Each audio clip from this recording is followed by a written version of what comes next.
ஹஜ்ஜு தமத்தோ அப்படின்னு சொன்னால் என்ன? தமத்தோ அப்படின்னு சொன்னாக்கா மத்தா, மீம் தாய் ஐன். மத்தா அப்படின்னு சொன்னால் இன்பம் அப்படின்னு அர்த்தம். சரிங்களா? மத்தாவுல் ஹயாத்து துன்யான்லாம் பார்க்குறோம்ல, உலக வாழ்க்கையின் இன்பம் அப்படிங்கிறதெல்லாம் நம்ம குரானில் நம்ம பார்க்குறோம். அல்ஹம்துலில்லாஹ். ஸோ அப்போ தமத்தோ அப்படின்னு சொன்னாக்க இன்பம் அனுபவித்தல் அப்படின்னு அர்த்தம். சரிங்களா? இன்பம் அனுபவித்தல். இன்பம் அனுபவித்தல்னா என்ன? அதாவது முதல்ல நம்ம எஹ்ராம் கட்டி அதுக்கப்புறம் ஒரு பிரேக், உம்ராவுக்காக எஹ்ராம் கட்டி பிரேக் எடுத்து அதன் பிறகு ஹஜ்ஜுக்காக எஹ்ராம் அடிக்கணும். இந்த இடைப்பட்ட நேரங்களில் நமக்கு எல்லா விஷயங்களும் ஹலாலாக இருக்கும் என்பதாக அந்த அந்த இயல்பு நிலைக்கு வந்து தன்னுடைய இயல்பான வாழ்க்கையில் அவர் வாழ்ந்து கொள்ள முடியும். எப்போன்னாக்க அந்த முதல்ல உம்ராவை முடிச்சுட்டு பிறை 8க்கு அவர் ஹஜ்ஜுக்காக அவர் நியத் வைக்கக்கூடிய அந்த காலத்தில் அவர் இயல்பான நிலைக்கு வந்துடுவார். அதனால தான் இந்த ஹஜ்ஜுடைய வழிமுறைக்கு தமத்தோ என்ற பெயர் வந்திருக்கிறது. இந்த இதில் நம்ம பார்க்க போகிற இபாதத்துகள் என்னென்ன அப்படின்னு பார்த்தோம்னா, பிறை 8க்கு இதான் சுருக்கம். ஹஜ்ஜு தமத்தோனுடைய சுருக்கம் அப்படிங்கிறது இதுதான். என்ன அப்படின்னு சொன்னால், முதல்ல உம்ரா செய்கிறது. எப்போ செய்கிறது? பிறை 8க்கு முன்னாடி, துல்ஹிஜ்ஜா பிறை 8க்கு முன்னாடி. ஹஜ்ஜுடைய மாதங்கள் அப்படின்னு நம்ம பார்த்தோம்னாக்கா, ஹஜ்ஜுடைய மாதங்கள் 3 மாதங்கள். அல்லாஹ் தஆலா 12 மாதங்களாக படைச்சு அதில் 3 மாதங்களை ஹஜ்ஜுடைய மாதங்களாக ஆக்கிறான். எப்படின்னாக்கா, ரமதான் முடிஞ்சு ஷவ்வால் ஆரம்பிக்கிறதுலேயே ஷவ்வால் 1லிருந்து நமக்கு ஹஜ்ஜுக்கான காலம் ஆகிடுது. அப்போது ஹஜ்ஜுடைய மாதங்கள்ங்கிறது ஷவ்வால். ஒருத்தர் ஷவ்வால் 1லேயே அவர் ஹஜ்ஜுக்காக தன்னுடைய தயாரெடுப்புகளை அவரை ஏற்படுத்தி கொள்ளலாம். அப்போது ஷவ்வால், அதன் பிறகு துல்காதா, அதன் பிறகு துல்ஹிஜ்ஜா. இந்த 3 மாதங்களும் ஹஜ்ஜுடைய மாதங்கள். இதில் பிறை 8க்கு முன்னாடி அவர் ஒரு உம்ராவை நிறைவேற்றி விட வேண்டும். உம்ராவை நிறைவேற்றி இஹ்ராமிலிருந்து வெளியேறிட வேண்டும். அதாவது இஹ்ராமுடைய நியத்து, இஹ்ராமுடைய ஆடை இதிலிருந்து வெளியேறி அவர் சாதாரண நிலைக்கு இருக்க வேண்டும். பிறகு பிறை 8 துல்ஹிஜ்ஜா பிறை 8ல் அவர் மினாவுக்கு செல்ல வேண்டும். பிறை 9ல் அவர் அரஃபாவுக்கு செல்ல வேண்டும். அன்றைய இரவு மகரிபுக்கு பிறகு அவர் முஸ்தலிஃபா என்னும் அந்த இடத்தில் இருக்க வேண்டும். அடுத்தது பிறை 10, அதாவது பெருநாள் தினத்தன்று அவர் ஒரு ஜமராவுக்கு கல்லெறிய வேண்டும்.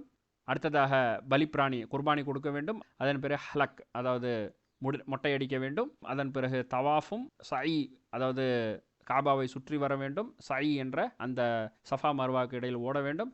அதன் பிறகு பிறை 11 இரவில் மினாவில் தங்க வேண்டும். பகலில் ஜமராக்கள் 3 ஜமராக்களுக்கு கல்லெறிய வேண்டும்.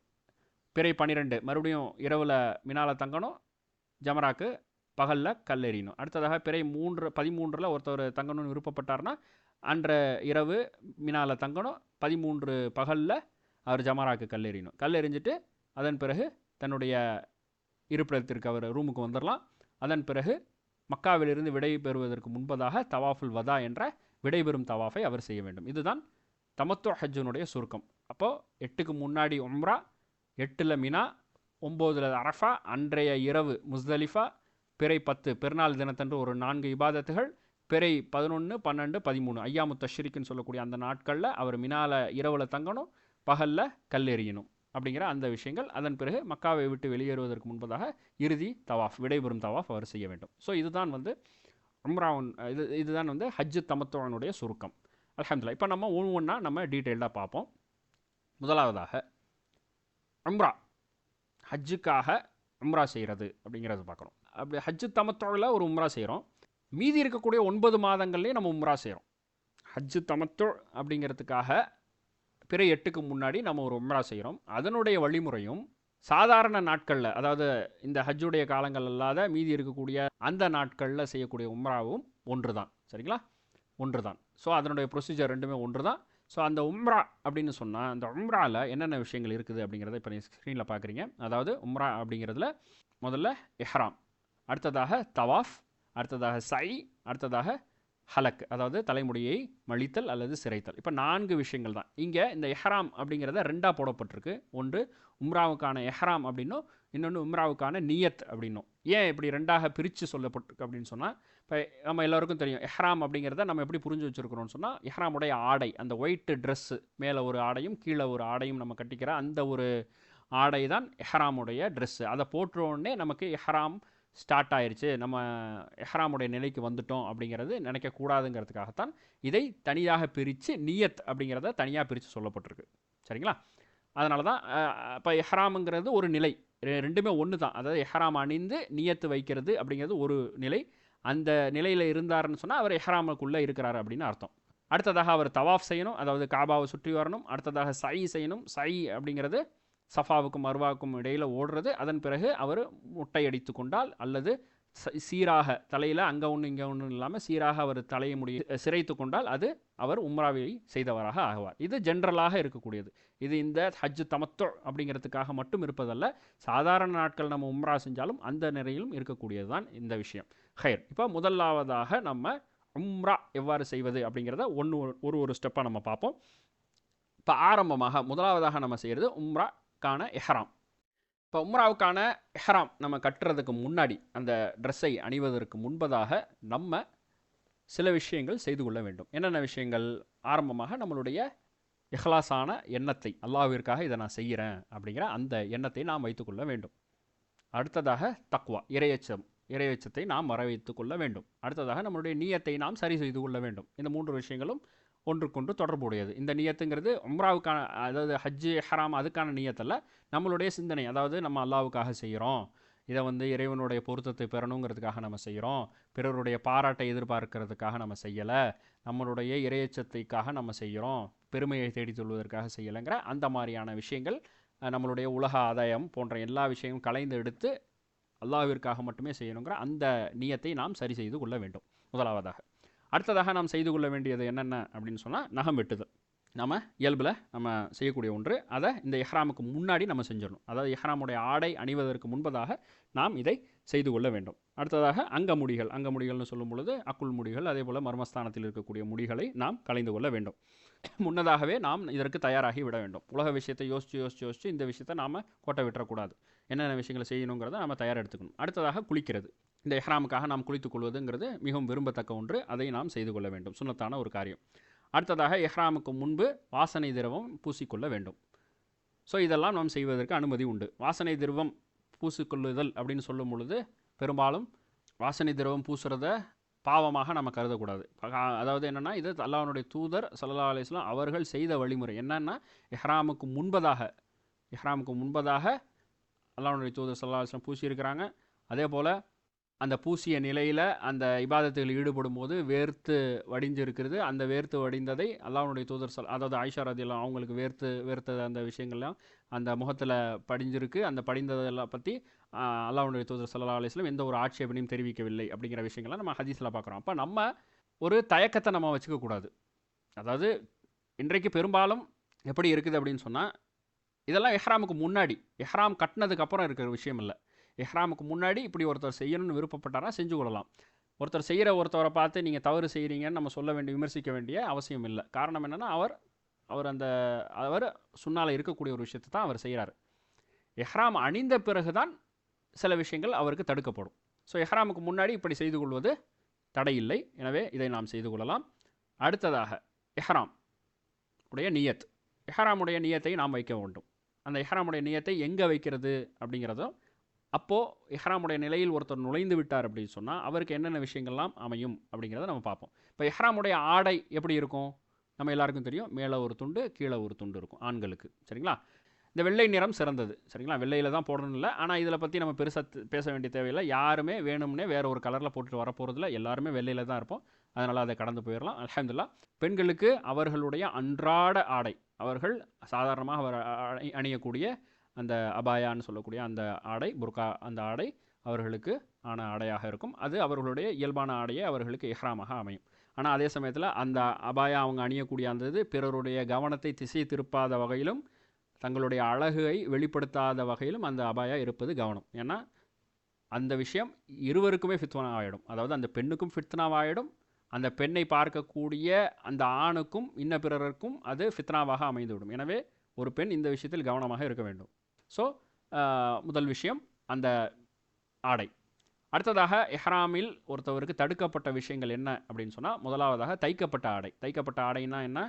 ஷர்ட், பேண்ட் போன்ற தைக்கப்பட்ட ஆடை. எந்த ஆடை நம்மளுடைய உடல் பாகத்தை, உடலுடைய வடிவத்தை, ஸ்ட்ரக்சரை வெளிப்படுத்துமோ அந்த ஆடைகள். சரிங்களா? அது தைக்கப்பட்டதாக இருக்கும். அந்த அடிப்படையில் இருக்கக்கூடிய ஆடைகள் அனைத்தும் தடுக்கப்பட்டது. அடுத்ததாக ஆண்களுக்கு தலையை ஒட்டி இருக்கக்கூடிய தலைப்பாகை, அதே போல் தொப்பி போன்ற விஷயங்கள் எல்லாமே தடுக்கப்பட்டிருக்கு.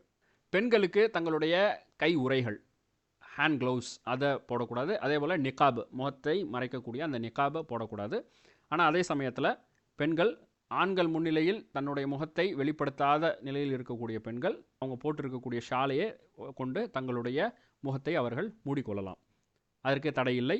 நிக்காபு போன்ற வடிவத்தில் தான் அது, அதாவது ஒட்டி, அதாவது முகத்தை ஒட்டி இருக்கக்கூடிய அந்த மாதிரியான விஷயத்தை தான் அவர்கள் செய்து கொள்ள வேண்டியதில்லையே தவிர, மற்றபடி அவங்க ஷாலையை அப்படி மேலோட்டமாக அப்படி போற்றி தங்களுடைய முகத்தை மறைத்து கொள்ளணும் அவங்க விருப்பப்பட்டாங்கனாக்கா அவங்க செய்து கொள்ளலாம். இன்னும் சிலர் பார்த்தீங்கன்னாக்கா ஒரு தொப்பி மாதிரியான வடிவம் வச்சு தங்களுடைய முகத்தை மறைத்தவர்களாக இருப்பார்கள். ஸோ அதை வந்து நம்ம விமர்சிக்க தேவையில்லை. ஏன்னா இதுவும் அனுமதிக்கப்பட்ட ஒன்று தான். தன்னுடைய முகத்தை பிறருக்கு வெளிக்காட்டாமல் இருக்க வேண்டும் அப்படின்னு நினைக்கக்கூடிய ஒரு பெண் அதை செய்து கொள்ளலாம். எனவே அவங்க மேல் அதிகமாக பண்ணுறாங்க, அனுமதிக்கப்பட்ட ஒரு விஷயத்தை இவங்க வந்து இப்படி காம்ப்ளிகேட் ஆக்குறாங்க அப்படிங்கிறதெல்லாம் நம்ம விமர்சிக்க வேண்டிய தேவையில்லை. அது மார்க்கத்தில் இருக்கக்கூடிய ஒன்று தான். அடுத்ததாக நகம் வெட்டுதல் கூடாது, நகம் வெட்டுதல் தடுக்கப்பட்டது. எப்போ எஹ்ராமில் இருக்கும் பொழுது நகம் வெட்டுறது கூடாது. அதே போல் தலைமுடிகளை களைதல் கூடாது. யதார்த்தமாக வெளுகிறது அப்படிங்கிறது வேறு விஷயம், சிலருக்கு முடி கட்டுற பிரச்சனை இருக்கும், அது வேறு விஷயம். ஆனால் வேண்டுமென்றே தலையை போட்டு சொரிஞ்சு முடி வெட்டுற முடியை கலைக்கிறது, அடிக்கடி தலையை சீவுற மாதிரி ஸ்டைல் பண்ணிகிட்டு இருக்கும்போது கலைஞர்களே, அந்த மாதிரியான வேலைகளை ஒருத்தர் பண்ணி அந்த தன்னுடைய தலைமுடிகளை செய்து கொள்ளக்கூடிய விஷயங்களை அவர் ஈடுபடக்கூடாது. அடுத்ததாக வாசனை திரவியம் பூசக்கூடாது. எப்போது எஹ்ராமுடைய நிலையில் வாசனை திரவியம் பூசக்கூடாது. இன்னும் வாசனை சம்மந்தப்பட்ட கூட எதையும் செய்யக்கூடாது. ஷாம்பு, ரொம்ப வாசனையாக சில ஷாம்புகள் இருக்கும், அதை பயன்படுத்தக்கூடாது. அதே போல் சோப்பு, ரொம்ப வாசனை தரக்கூடிய சில சோப்புகள் இருக்கும், அதெல்லாம் வந்து பயன்படுத்தக்கூடாது எஹ்ராமுடைய நிலையில். ஸோ இதெல்லாமே செய்கிறதாக இருந்தால் எஹ்ராமுக்கு முன்னாடி செஞ்சிடணும். எஹ்ராமுடைய நிலையில் வந்துட்டோம்னாக்கா இதை செய்யக்கூடாது. அடுத்ததாக திருமண பேச்சுகள் எந்த காலத்திலும் கூடாது. திருமண பேச்சு தனக்காகவும் செய்து கொள்ளக்கூடாது, பிறருக்காக செய்து வைக்கிறதுங்கிற அந்த விஷயம் செய்து கொள்ளக்கூடாது. ஏன்னா இந்த ஹாஜிகளை பொறுத்தவரையில் பெரும்பாலும் சில நேரங்களில் பெரிய பெரிய செல்வந்தர்கள் வரக்கூடிய நிலை இருக்கும். அந்த மாதிரி நேரத்தில் இப்படியான ஒரு பேச்சுகளில் ஈடுபட்டு கொண்டு இருக்கக்கூடாது. அதெல்லாம் நம்மளுடைய இபாதத்துகளை பாதிக்கக்கூடியதாக இருக்கும். அதே மாதிரி வீண் விவாதங்கள், வீண் பேச்சுகள், இது எல்லாத்தையும் தவிர்த்துடணும். ஹரம்லேயும் சரி, மினாலையும் தங்கும் போதும் சரி, ஒவ்வொரு இடத்துக்கு போகும்பொழுதும் சரி, ஒவ்வொருத்தவங்க அவங்கவுங்க எப்படி படிச்சுட்டு வந்திருக்கிறாங்களோ அதுக்கு தகுந்த மாதிரி அவர்கள் இபாதத்து செய்வார்கள். அவர்கள் படித்து கொண்டது அவர்களுக்கானது, அவர்கள் இறைவனிடத்தில் அதற்காக கூலியை பெற்றுக்கொள்வாங்க. இப்போ நம்ம ஒரு விஷயத்தை தெளிவாக படிச்சிருக்கும் போது பிறர் ஒரு விஷயத்தை வேறு மாதிரி செய்கிறாங்க அப்படிங்கிறதுக்காக நம்ம அவங்கள்ட்ட போய் விவாதம் பண்ணுறதோ, நம்ம அவங்கள்ட்ட போய் சண்டைக்கு போகிறதோ போன்ற எந்த விஷயங்களும் செய்து கொள்ளக்கூடாது. ஸோ அந்த விஷயங்களை நம்ம தவிர்த்துக்கணும் இஹ்ராமுடைய நிலையில். அடுத்ததாக உடலுறவு, அதே போல் இச்சையை தூண்டும் போன செயல்கள் எதையும் நாம் செய்து கொள்ளக்கூடாது. இதெல்லாம் நம்முடைய பெரும் பாவமாக அமைஞ்சிடும். ஸோ இந்த விஷயத்தை விட்டும் நாம் இஹ்ராமுடைய நிலையில் தவிர்த்தவர்களாக இருக்க வேண்டும். அதே சமயத்தில் அனுமதிக்கப்பட்டதுங்கிறது அன்றாடம் நம்ம அணியக்கூடிய சில விஷயங்கள் என்னென்ன, வாட்ச் நம்ம போடுவோம், அதேமாதிரி கிளாஸு, சன் கிளாஸு, அதாவது பவர் கிளாஸ் போடுவோம், அதுவும் அனுமதிக்கப்பட்டது. சன் கிளாஸ் போடுறவங்க இருப்பாங்க வெயிலுக்காக, அதுவும் அனுமதிக்கப்பட்டது. செருப்பு போடலாம், அதே மாதிரி பெல்ட்டு அது அணிந்து கொள்ளலாம். தலையை மறைக்கக்கூடிய தலைப்பாகைத்தான், தொப்பி தான் அணிந்து கொள்ளக்கூடாதே தவிர கொடை வச்சுக்கலாம், கொஞ்சம் டிஸ்டன்ஸ் இருக்க தானே செய்யும். ஸோ அதனால் கொடை வச்சுக்கலாம். அதே மாதிரி பணத்துக்காக வைத்துக்கொள்ளக்கூடிய அந்த பைகளை வைத்துக்கொள்ளலாம். இதில் சில விஷயங்கள் குறிப்பிடப்படலை, தடுக்கப்பட்ட விஷயங்களில் இன்னும் சில விஷயங்கள் இருக்குது. உதாரணமாக வேட்டையாடுதல், அதெல்லாம் நம்ம இங்கே குறிப்பிடலை. காரணம் என்னென்னா நம்ம வேட்டையாட போகிறதில்ல, நம்ம உள்ளூர்லேயே வேட்டையாடுறதில்ல. அப்போ நம்ம அங்கே போய் வேட்டையாடக்கூடிய ஒரு வேலையை நம்ம ஈடுபட போகிறதில்ல. ஸோ எனவே நம்ம அந்த விஷயங்களை நாம் இங்கே குறிப்பிடலை. நமக்கு எது பொருந்தக்கூடியதோ, நம்ம எதில் நமக்கு விஷயமாக இருக்குதோ அந்த விஷயத்தை மட்டும் நம்ம இங்கே பார்க்குறோம். அடுத்ததாக இந்த எஹ்ராமுடைய நியத்தை எந்த இடத்தில் வைக்கணும் அப்படிங்கிறது தான் மீகாத் அப்படின்னு சொல்லுவாங்க. எஹ்ராமுடைய நியத்து வைப்பதற்கு எந்த இடத்தில் நாம் நியத்து வைக்க வேண்டும் என்பதை நாம் ஹதீஸுகளில் பார்க்குறோம். இப்போ இந்த மீகாத்துடைய எல்லையை பொறுத்தவரையில் நம்ம தெரிஞ்சு கொள்ள வேண்டியது என்னென்னா, ஒவ்வொரு நாட்டினுடைய பகுதிக்கும் ஒவ்வொரு எல்லைகளை அல்லாஹ்வுடைய தூதர் ஸல்லல்லாஹு அலைஹி வஸல்லம் அவங்க வரையறுத்தாங்க. இப்போது இங்கே பார்க்குறீங்க, இப்போ இந்த பாருங்கள் ஸ்க்ரீனில் பார்க்குறீங்க, இது சவுதியில் இங்கே மக்கா இருக்குது, அங்கே காபா இருக்குது, அதை சுற்றி இருக்கக்கூடிய நாடுகள் நம்ம பார்க்குறோம். இப்போ இந்த நாடுகள் ஒவ்வொரு பகுதியிலிருந்தும் இந்த நாட்டை நோக்கி வருவாங்க. அப்போ அவங்க ஒவ்வொருத்தவங்களுக்கும் இந்த மாதிரி 5 எல்லைகளை அல்லாஹ்வுடைய தூதர் ஸல்லல்லாஹு அலைஹி வஸல்லம் அவங்க வகுத்து கொடுத்தாங்க. அதில் குறிப்பாக சொல்கிறதா இருந்தால் இந்த 4 எல்லைகளை அவங்க வகுத்தாங்க. இந்த ஜாத் இர்க் அப்படிங்கிற அந்த எல்லை வந்து ஈராக்லேருந்து வரவங்களுக்காக உமர் ரலியல்லாஹு அன்ஹு அவங்க காலத்தில் அவங்க நிர்ணயிச்சிருந்தாங்க. அதாவது அவங்க வந்து இந்த ஈராக்லேருந்து வரக்கூடியவங்களுக்கு இந்த கர்னுல் மனாசிலுங்கிற அந்த இடத்துக்கு தான் வந்தாங்க அவங்க. அது ரொம்ப கொஞ்சம் தள்ளி இருக்குது அப்படின்னு அவங்க சொன்னதுனால அதுக்கு பிறகு இந்த ஜாத் இருக்குங்கிற இடத்த உமர் ரலியல்லாஹு அன்ஹு அவங்க நிர்ணயித்ததாக ஹதீஸில் நம்ம பார்க்குறோம், அந்த அவங்களுடைய வரலாறு நம்ம பார்க்குறோம். ஹைர், இப்போ நம்ம பார்க்க போகிறது என்னென்னா, நமக்கு இது எல்லாத்தையும் நம்ம டீட்டெயில்டாக நம்ம பார்க்க போகிறதில்ல. ஏன்னா நம்ம ஹஜ்ஜு செய்யக்கூடியவர் என்னென்ன விஷயங்கள் தெரிந்து கொள்ள வேண்டும்ங்கிற அந்த நோக்கத்தில் வந்திருக்கிறோம். அப்போ அதுக்காக நம்ம பார்க்க போகிறோம் அப்படின்னு சொன்னால், இப்போ இந்தியாவிலேருந்து வரக்கூடியவங்க யலம்லம் அப்படிங்கிற அந்த ஒரு இடத்துல தான் அவங்க மீகாத்துடைய எல்லையாக இருக்கும். சரிங்களா? ஹைர். இப்போ யலம்லம் அப்படிங்கிறது என்ன அப்படின்னா, இது 92 கிலோமீட்டர் தூரம் இருக்கக்கூடிய ஒரு எல்லை. 92 தூரம் இருக்கக்கூடிய ஒரு எல்லை. இது யமனில் இருக்குது. அதாவது இந்தியாவிலேருந்து வரக்கூடியவங்க இந்த ஃப்ளைட் வழியாக இங்கே தான் வருவாங்க. இந்த யமன் வழியாக தான் வரும். சரிங்களா? யமன் வழியாக கிராஸ் பண்ணி வரும். அப்போ இந்த யலம்லம்ங்கிற பகுதியில் அவங்க நியத்து வைக்க வேண்டும். அல்ஹம்துலில்லாஹ். இப்போ ஹஜ் கமிட்டி வழியாக போகிறவங்களாக இருந்தாலும் சரி, ஹஜ் சர்வீசஸ் மூலமாக ப்ரைவேட்டாக போகிறவங்களாக இருந்தாலும் சரி, அவங்க ஆரம்பமாக இந்த எஹ்ராமுக்கு முன் அவங்களுடைய ரூமில் இருந்து இந்த எஹ்ராமுடைய விஷயங்களை அவங்க ரூமில் வந்ததுக்கப்புறம் அந்த விஷயங்களை அவங்க தயார்படுத்தி கொள்வாங்க. எஹ்ராமுடைய ஆடையை அணிந்து கொள்வாங்க. அதன் பிறகு அவங்க இந்த இடத்துல அவங்க நியத்து வைக்க மாட்டாங்க. அதன் பிறகு ஏர்போர்ட்டுக்கு வருவாங்க. எந்த இடத்துல நியத்து வைப்பாங்கன்னாக்கா, இந்த மீகாத்துடைய எல்லையில் தான் அவங்க நியத்து வைக்கணும். இப்போ ஹஜ் கமிட்டியில் போகும்பொழுது என்ன செய்வாங்கன்னு சொன்னாக்கா, ஃப்ளைட் டேக் ஆஃப் ஆகி கொஞ்சம் ஒரு நேரான பொசிஷனுக்கு வந்து ட்ராவல் பண்ணிகிட்டு இருக்கும் பொழுது ஒரு அனௌன்ஸ்மெண்ட் ஒன்று செய்வாங்க.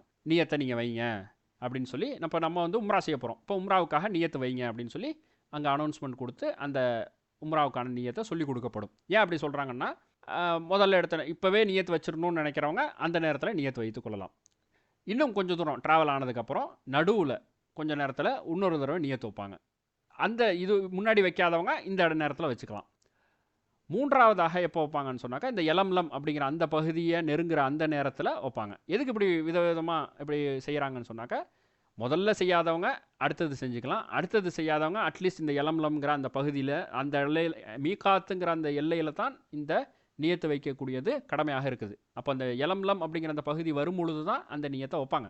இந்த ட்ராவலுடைய நேரத்தில் சிலர் தூங்கிடுவாங்க. எப்படி நியத்தை வச்சுட்டு தூங்கிடுவாங்க. அந்த பயண களைப்பில் தூங்கக்கூடிய வாய்ப்பு கிடைச்சிரும். அப்போ என்ன ஆயிரும், ஃப்ளைட்டு யலம்லமை தாண்டி போயிடுச்சுன்னா அப்போ அவர் நியத்து வைக்காத நிலையில் மீகாத்தை கடந்தவராக ஆயிடுவார். அப்போ அது ஒரு பெரிய ஒரு சிக்கல். எனவே அந்த சிக்கலை போக்குறதுக்காக தான் ஃப்ளைட்டு டேக் ஆஃப் ஆன உடனே ஒரு தடவை ஒரு நியத்து ஒன்று சொல்லி கொடுப்பாங்க. அதன் பிறகு கொஞ்சம் தூரம் போனதுக்கப்புறம் சாப்பாடு அதெல்லாம் கொடுத்ததுக்கப்புறம் ஒரு தடவை நியத்து சொல்லுவாங்க. ப்ரைவேட்லேயும் பெரும்பாலும் அப்படி தான் இருக்கும். அடுத்ததாக யலம்லம் அப்படிங்கிற அந்த பகுதி வந்த பொழுது சொல்லி கொடுப்பாங்க. இப்படி 3 விதங்களில் சொல்லுவாங்க. எனவே ஒருத்தவர் ஒரு இடத்துல நியத்து வச்சுட்டாருன்னா, எப்போ முதல்ல செய்கிறாரோ அவருக்கு அது போதுமானது. எடுத்த உடனே அவர் நியத்து வச்சுட்டாருன்னா, அதாவது ஃப்ளைட்டில் டேக் ஆஃப் ஆனோன்னு உங்களுக்கு ஹஜ் கமிட்டியில் சொல்லி கொடுப்பாங்க. ஃப்ளைட்டில் ஏறின உடனே உங்களுக்கு நியத்து சொல்லுவாங்க. இப்போ நீங்கள் சொல்லிடாதீங்க, ட்ரெஸ்ஸை மட்டும் போட்டுக்கிட்டு வாங்க அப்படின்லாம் சொல்லுவாங்க. ஸோ அந்த அடிப்படையில் நம்ம ட்ரெஸ்ஸை மட்டும் நம்ம போட்டுக்கிட்டு வருவோம். அப்போ ஃப்ளைட் டேக் ஆஃப் ஆனோன்னு தான் நமக்கு நியத்து சொல்லிக் கொடுக்கப்படும். அந்த நேரத்தில் நியத்து சொல்ல வேணாம்னு நினைக்கிறவர் 2வது தடவை நியத்து வச்சுக்கலாம். அல்லது அந்த யலம்லம்ங்கிற அந்த பகுதி வரும்பொழுது, யலம்லம்ங்கிற பகுதி வருது, இப்போ நியத்து சொல்லுங்கன்னு சொல்லக்கூடிய நேரத்தில் நம்ம நியத்து வச்சுக்கலாம். சிலர் பயப்படுவாங்க. அதாவது இரவின் பிற்பகுதியில் தூங்கிடுவோம்னு நினைக்கிறவங்க வித்திரு முன்னாடியே தொழுதுக்குங்க அப்படின்னு சொன்ன மாதிரி, இந்த நேரத்தில் அதாவது யலம்லம்மை நம்ம மீகாத்தோட எல்லையை கிராஸ் பண்ணிடுவோன்னு பயம் இருக்கக்கூடியவர் முன்கூட்டியே தன்னுடைய நியத்தை வைத்துக்கொள்வது சிறந்தது. அந்த அடிப்படையில் அவர் நியத்தை வைத்துக்கொண்டு அவர் இஹ்ராம்குள்ளே நுழைவார். இஹ்ராமுடைய நியத் அப்படிங்கிறது என்ன? இஹ்ராமுடைய நியத் அப்படிங்கிறது உம்ராவுக்காக அவர் செய்கிறாரு. இந்த உம்ராவுடைய நியத் எப்படி இருக்கும்? லப்பைக்க உம்ரத்தன், லப்பைக்க உம்ரத்தன் அப்படிங்கிறது தான் ரொம்ப எளிமையான சின்ன ஒரு வாசகம். லப்பைக்க உம்ரத்தன் என்னுடைய அர்த்தம் என்ன? உம்ரத்தன், உம்ராவை நாடி, லப்பைக்க உன்னிடத்தில் நான் வந்துவிட்டேன் அப்படிங்கிறது இதனுடைய அர்த்தம். சரிங்களா? லப்பைக்க உம்ரத்தன் அப்படிங்கிறது இதனுடைய நியத்தாக இருக்குது. இதை செஞ்சுட்டாருன்னு சொன்னால் இந்த எல்லா விஷயங்களும் அவருக்கு தடுக்கப்பட்டு விடும். இந்த நியத்தை வச்ச உடனே அவருக்கு இந்த எல்லா விஷயங்களும் தடுக்கப்பட்டு விடும். சரிங்களா? ஹைர். அப்போ இவர் இஹ்ராமுடைய நிலையில் இருக்கிறாருன்னு அர்த்தம். இஹ்ராமுடைய நிலை அப்படிங்கிறது என்ன? இப்போ தொழுகையில் தக்பீரத்துல் இஹ்ராம்னு சொல்கிறோம். தக்பீரத்துல் இஹ்ராம்னா என்ன? இஹ்ராம் கட்டியவுடன் அவருக்கு வெளியே ஹலாலாக இருந்தது எல்லாம் ஹராமாகிவிடும். என்ன? சாப்பிட்றது, குடிக்கிறது, பேசுறது போன்ற எல்லா விஷயங்களும் தொழுகைக்கு உள்ள அந்த முதல் தக்பீர் கட்டின உடனே அவருக்கு ஹராமாயிடுது. அதுக்கு முன்னாடி வரைக்கும் அவர் சாப்பிடலாம், குடிக்கலாம், பேசிக்கிட்டு இருக்கலாம். அப்போ தக்பீர் கட்டின உடனே அவர் தக்பீரத்துல் இஹ்ராம்னு சொல்கிறோம். தடுக்கக்கூடிய தக்பீர் அப்படின்னு சொல்கிறோம். அதே மாதிரி தான் இந்த தடுக்கக்கூடிய இந்த இஹ்ராமை அடிந்து இஹ்ராமுடைய நியத்தை வைத்தவுடன் அவருக்கு ஹலாலாக இருக்கக்கூடிய எல்லா விஷயங்களும், இந்த மேல் சொன்ன இந்த தடுக்கப்பட்ட விஷயங்கள் எல்லாமே அவருக்கு ஹராமாக ஆகிவிடும். எனவே அவர் இஹ்ராமுடைய நிலையில் இருப்பார். இந்த நியத்தை சொன்ன உடனே அவரை என்ன செய்ய வேண்டும் என்றால் தல்பியா சொல்ல தொடங்க வேண்டும். அந்த தல்பியாவை எப்படி சொல்லணும்? ஆண்கள் சப்தமிட்டும், அதாவது ஆண்கள் தங்களுடைய குரலை உயர்த்தி சொல்லணும். இது ஹஜ்ஜுடைய சின்னங்களில் ஒன்று என்பதாக நம்ம பார்க்குறோம். ஹஜ்ஜுடைய சின்னங்களில் ஒன்று எது அப்படின்னாக்கா, ஆண்கள் தங்களுடைய குரலை உயர்த்தி உம்ராவுக்கான இந்த தல்பியாவை சொல்கிறது. தல்பியாங்கிறது என்ன அப்படிங்கன்னா, நம்ம எல்லாருக்கும் நம்ம மனநலத்தில் இருக்கக்கூடிய ஒரு வாசகம் தான், லப்பைக் அல்லாஹும்ம லப்பைக் லப்பைக் லா ஷரீக லக லப்பைக் இன்னல் ஹம்த வன் நிஅமத லக வல் முல்க் லா ஷரீக லக் அப்படிங்கிறது இந்த தல்பியாவுடைய வாசகம். லப்பைக்க உன்னிடத்தில் நான் வந்துவிட்டேன், அல்லாஹும்ம இறைவா லப்பைக்க உன்னிடத்தில் நான் வந்துவிட்டேன், லப்பைக்க இறைவா நான் உன்னிடத்தில் வந்துவிட்டேன், லா ஷரீக லக்க உனக்கு எந்த இணையும் இல்லை, லப்பைக்க உன்னிடத்தில் நான் வந்துவிட்டேன், இன்னல் ஹம்த நிச்சயமாக புகழும் நன்றியும். சரிங்களா? அதே மாதிரி வன் நிஅமத்த எல்லா அருள் வளங்களும், லக்கவல் முல்க் உனக்குத்தான், எது முல்க் அதாவது அருள் வளங்கள், ஆட்சி அதிகாரம், புகழ் எல்லாமே உனக்காகவே உரியன அப்படிங்கிறத நம்ம சொல்கிறோம். லா ஷரீக லக் உனக்கு இணை எவரும் இல்லை என்பதாக நம்ம சொல்கிறோம். உண்மையிலேயே இந்த ஹஜ்ஜினுடைய கிரிகைகள் எல்லாவற்றிலும் நாம் கவனம் எடுக்க வேண்டிய ஒரு விஷயம் இதுதான். அதாவது என்னென்னா, நம்ம தெரிந்து கொள்ள வேண்டிய விஷயம் இது, தௌஹீதை பறைசாற்றக்கூடிய ஒரு இபாதத். மீண்டும் மீண்டும் இறைவனுடைய பெருமைப்படுத்துவதும் விதமாகவும், இறைவனை மகத்துவப்படுத்தும் விதமாகவும், நான் அடிமை நீ எஜமானங்கிறத பறைசாற்றும் விதமாகவும், இறைவனிடத்தில் இறைவனுடைய தௌஹீதை நாம் ஓர்மைப்படுத்தும் விதமாகவும் தான் நிறைய அதுக்கார்களும் நிறைய திக்கர்களும் இருக்கும். எனவே இதை நாம் செய்து கொண்டே இருக்க வேண்டும். எப்போ வரைக்கும் செய்யணும் அப்படின்னு சொன்னாக்கா, உம்ராவுடைய நியத்து, அதாவது தல்பியா சொல்லதிலிருந்து மக்கா வந்து அடைகிற மாதிரி. அதை ட்ராவலில் பெரும்பாலும் இந்த தல்பியா எங்கே நடக்கும் அப்படின்னு சொன்னாக்கா, ட்ராவல் எங்கெங்கெல்லாம் ட்ராவல் பண்ணிக்கிட்டே இருக்கிறோமோ அந்த இடத்துலலாம் இந்த தல்பியா சொல்லிக்கிட்டே இருக்கணும். ஆண்கள் சப்தமிட்டும் பெண்கள் தங்களுடைய குரலை தாழ்த்தியவர்களாக அல்லது வாயை மட்டும் அசைத்தவர்களாக அவங்க சொல்லிக்கிட்டு இருக்கணும். அதாவது ஃபஸ்ட்டு ஜித்தா ஏர்போர்ட்டுக்கு வருவாங்க, அதன் பிறகு அங்கே இமிக்ரேஷன் கிளியரன்ஸ் அதெல்லாம் முடிச்சுட்டு ஜித்தா ஏர்போர்ட்லேருந்து ரூமுக்கு வருவாங்க. அவங்களுக்கான ஹோட்டல் அந்த பில்டிங்க்கு வருவாங்க, அசீசியாவில் இருப்பாங்க, அல்லது ப்ரைவேட்டில் போனவங்க அவங்களுக்கான ரூமில் போவாங்க. போனோன்னா அவங்களுக்கு சொல்லப்படும், ரெஸ்ட் எடுங்க, இத்தனை மணிக்கு வந்து உங்களை நம்ம உம்ராவுக்காக அழைச்சிட்டு போவோம் அப்படின்னு சொல்லி ஏற்பாடு செய்யப்படும் என்பதாக சொல்லுவாங்க. ஸோ அதுவரை நம்ம என்ன செய்யணும், நம்ம கொஞ்சம் ரெஸ்ட் எடுத்துக்கொள்ளலாம். இந்த நேரத்தில் ஒருத்தர் குளிக்கணும்னு விருப்பப்பட்டாருனாக்கா குளித்து ஒரு எஹ்ராம் ஆடையிலிருந்து இன்னொரு எஹ்ராம் ஆடைக்கு தான் போகணுமே தவிர, நார்மல் ட்ரெஸ்ஸுக்கு போயிட்டு அதிலேருந்து எஹ்ராம் ஆடைக்கு போகக்கூடாது. ஒருத்தர் இந்த நேரத்தை குளிக்கணும்னு விருப்பப்பட்டார்னா. ஆனால் பெரும்பாலும் அதை யாரும் செய்கிறதில்ல. அல்ஹம்துலில்லாஹ் நம்ம வந்து அதே நிலையிலேயே நம்ம இருந்துக்குவோம் அப்படிங்கிற அந்த ஒரு இதில் எல்லோரும் கண்டினியூ பண்ணுறோம். ஸோ அந்த ட்ராவல் பண்ணிவிட்டு நம்ம அந்த எஹ்ராம் அந்த மக்கா வந்து அடைந்து அந்த ரூமு வந்தோடனே நம்ம அந்த தல்பியாவை நிறுத்திட்டு நம்ம கொஞ்சம் ரெஸ்ட் எடுத்துக்கொள்ளலாம். திருப்பி நம்ம ரூம்லேருந்து நம்ம தயாராகும் பொழுது என்னாகும், இத்தனை மணிக்கு பஸ் வரும்னு சொல்லுவாங்க. அந்த நேரத்தில் நம்ம அந்த பில்டிங்க்கு வந்துடுவோம், எந்த இடத்துல வரணும்னு சொல்லுவாங்க, வருவோம். வந்தோடனே நம்மளை உம்ராவுக்கு அழைச்சிட்டு போவாங்க. முதலாவதாக அந்த பஸ் ஒன்று ஏற்பாடு பண்ணப்பட்டு அதில் நம்ம போவோம். அப்போ நம்மளுடைய ட்ராவல் மறுபடியும் ஸ்டார்ட் ஆகுது. நம்ம தல்பியாவை நம்ம ஸ்டார்ட் பண்ணிடணும். மஸ்ஜிதுக்குள்ளே நம்ம போக போகிறோம். நம்ம என்னென்ன முடிச்சிருக்கிறோம், உம்ராவுடைய எஹ்ராம் முடிச்சிருக்கிறோம், அதே மாதிரி நியத்து முடிச்சுட்டு நம்ம இப்போ தவாஃப் செய்ய போகிறோம். அதாவது காபாவை சுற்றி வலம் வர போகின்றோம். அதாவது தவாஃபுல் குதூம் அப்படின்னு இதுக்கு பேர். அதாவது ஹஜ்ஜுடைய நேரத்தில் இது ஆரம்பமாக செய்கிறதுனால இதுக்கு தவாஃபுல் குதூம் அப்படின்னு சொல்லி பெயர் இடப்படுது. சாதாரண நாட்களில் ஹஜ் அல்லாத உம்ராவுடைய நாட்கள் நம்ம செய்யும்போது இது உம்ராவுடைய தவாஃபாக இது இருக்கும். அப்போ அந்த உம்ராவுடைய தவாஃபை நம்ம செய்கிறதுக்கு பள்ளிக்குள்ளே நுழையும் பொழுது பொதுவாக நம்ம ஓதக்கூடியது என்ன துவா ஓதுவோம், அல்லாஹும்ம அஃப்தஹ்லி அபுவாப ரஹ்மதிக் என்பதாக நம்ம ஓதுவோம். இறைவா உன்னுடைய அருள் வாசல்களை எனக்காக திறந்து வைப்பாயாக அப்படின்னு சொல்லி நம்ம ஓதுவோம். அதே போல் இப்போ ஹரம்குள்ளே நம்ம நுழையும் பொழுது இது மாதிரி ஒரு துவா இருக்குது. அல்ஹம்துலில்லாஹ் இந்த துவாக்களையும் நாம் ஓதிக்கொள்ளலாம். அவுது பில்லாஹில் அஸீம் பி வஜ்ஹிஹில் கரீம் வ சுல்தானில் கதீம் மினஷ் ஷைத்தானிர் ரஜீம் பிஸ்மில்லாஹி வஸ்ஸலாத்து வஸ்ஸலாமு அலா ரசூலில்லாஹ் அல்லாஹும்ம அஃப்தஹ்லி அபுவாப ரஹ்மதிக். இதனுடைய அர்த்தங்கள் கீழே கொடுக்கப்பட்டிருக்கு, இதை நீங்கள் பார்த்துக்கொள்ளலாம். அல்ஹம்துலில்லாஹ். ஸோ இப்படியாக ஓதிட்டு நம்ம அந்த மத்தாஃப் அப்படின்னு சொல்லக்கூடிய அந்த தவாஃப் செய்யக்கூடிய அந்த இடத்தை நோக்கி நம்ம போவோம். ஆரம்பமாக முதலாவதாக போகக்கூடியவர் அந்த மத்தாஃப்னு சொல்லக்கூடிய காபாவை சுற்றி நெருக்கமாக இருக்கக்கூடிய அந்த கீழ்த்தளத்தில் அவங்களுக்கு அனுமதி வழங்கப்படும். கூட்டங்கள் அந்த அளவுக்கு இல்லாத பட்சத்தில், கூட்டங்கள் நெருக்கடியாக இருந்துச்சுனாக்கா வேறு இடத்துல போக சொல்லுவாங்க. ஆனால் பெரும்பாலும் அந்த முதல் முறை தவாஃப் செய்யக்கூடியவர்களுக்கு அந்த ஒரு கீழேயே செய்யக்கூடிய ஒரு வாய்ப்பு கிடைக்கும். அந்த அடிப்படையில் நம்ம போகும்பொழுது மஸ்ஜிதுக்குள்ளே நுழையக்கூடிய அந்த ஒழுங்குடன் போக வேண்டும், நிதானத்துடன். அதாவது வலது காலை முன்வைத்து நம்ம போகணும். காபாவை பார்த்தவுடன் கேட்க வேண்டிய துவா அப்படின்னு சொல்லி எதுவும் கிடையாது. அதாவது பொதுவாக அப்படி சொல்லப்படும், காபாவை பார்த்தவுடன் நம்ம கேட்கக்கூடிய துவாக்கள் அங்கீகரிக்கப்படும் என்பதாக. அப்படி ஆதாரமான ஹதீஸுகள் எதுவும் இல்லை. எனவே காபாவை பார்க்கவுன்னு நம்ம கேட்கணும் அப்படிங்கிற மாதிரி சொல்லி நம்ம பிறருக்கு டிஸ்டர்பன்ஸ் பண்ணக்கூடாத ஒரு நிலையில் இருக்கணும். பொதுவாக இந்த ஹஜ்ஜுடைய காலங்களில் நம்ம செய்ய வேண்டியது மிகப்பெரிய ஒரு விஷயம் என்னன்னாக்கா, யாருக்கும் தொல்லை தராத விஷயங்களை செய்யணும். நமக்கு இபாதத்தை செய்யணும் அப்படிங்கிறதுக்காக பிறருக்கு எந்த வகையிலும் நாம் இடையூறு செய்யக்கூடாது. நம்மளை அழைச்சிட்டு போகிறவங்களாக இருந்தாலும் சரி, நமக்கு கூட வந்திருக்கவங்களாக இருந்தாலும் சரி, நமக்கு அறியாத இன்ன பிற முஸ்லீம்களாக இருந்தாலும் சரி, அங்கே ஹராமில் இருக்கவங்க, இன்னும் பிற இடங்களில் போகக்கூடிய இடங்களில் இருக்கவங்கன்னு யாருக்குமே நம்ம எந்த ஒரு தொல்லை தராதவர்களாக நம்ம இருக்க வேண்டும். பொதுவாக நம்ம பார்ப்போம், நீண்ட நேரம் நின்று துவா செய்கிறோம் அப்படிங்கிற பேரில் பிறருக்கு அந்த பாதையில் நின்று துவா செஞ்சுட்டு இருப்பாங்க. ஸோ இப்படியான சில சங்கடங்களை நாம் பிறருக்கு ஏற்படுத்தி விடக்கூடாது. எனவே முதலாவதாக நாம் தவாஃப் செய்ய வேண்டும். அதாவது தவாஃப் அப்படிங்கிறது, தவாஃபை பற்றி அல்லாஹ்வுடைய தூதர் ஸல்லல்லாஹு அலைஹி வஸல்லம் சொல்லும் பொழுது, தவாஃபுங்கிறது தொழுகை மாதிரி. தவாஃபுங்கிறது தொழுகை மாதிரி, அதாவது அந்த தொழுகை உங்களுக்கு பேச அனுமதிக்கப்பட்டிருக்கிறது அப்படின்னு சொல்லியிருக்கிறாங்க.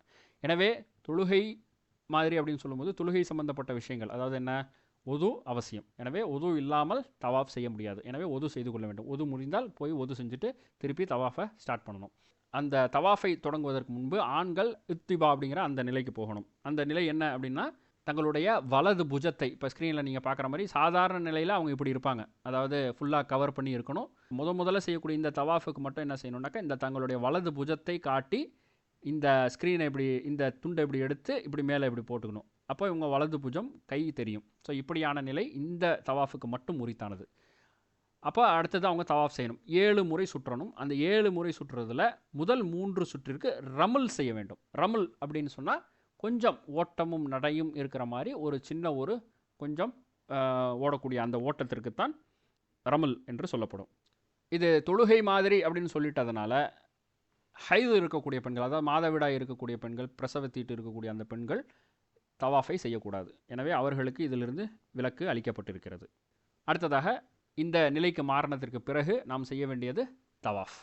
தவாஃப் அப்படிங்கிறது என்ன, இது காபத்துல்லா இருக்கும்.